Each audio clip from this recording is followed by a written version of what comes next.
जंगल को जड़े व्यक्ति छेली चराइबाकू जाइथिबा बेले गोटिए स्थानर माटी तलू बाहर को एक मनिषर गुड़ बाहरी थिबा देखिबाकू पाइथिले।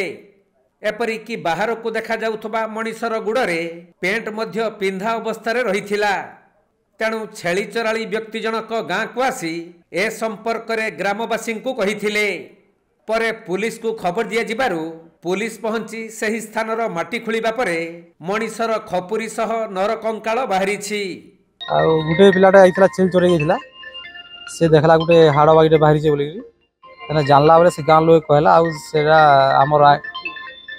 सेटा हमर गार जेन एरिया अछन से जेगिरी सेटा पुलिस वाक जणाले आ से आसीगिरी सेटा पुलिस आसीगिरी सेटा देखले आ सेटे मूल गुटे बाहरी छे आ हाड़ कंकाल बाहरी छे सेटा।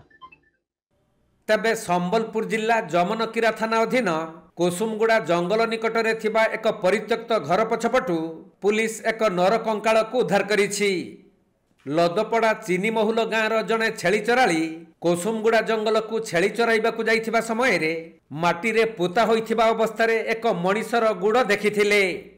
तेणु ए नहीं जमनकीरा पुलिस को सूचना दिया जिबा परे पुलिस टीम घटनास्थल रे पहुंची सेठाकार माटी खोली मुंडर खपुरी और कंकाल को जबत करिथिले। परे अस्थि कंकालर नमूना डीएनए परीक्षा पाई बुर्ला डाक्तरखाना को पठा जाइथिबा जणा पड़िछि।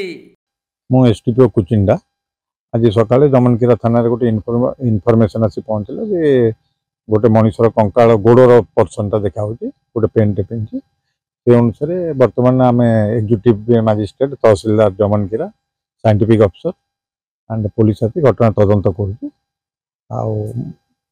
माटी खोली देखिबो आखपाख पारिपार्श्विक परिस्थिति देखिबो से मनिषर कंकाल कि गोड़ कौन बाहर से अनुसार तदंत आगे जीव।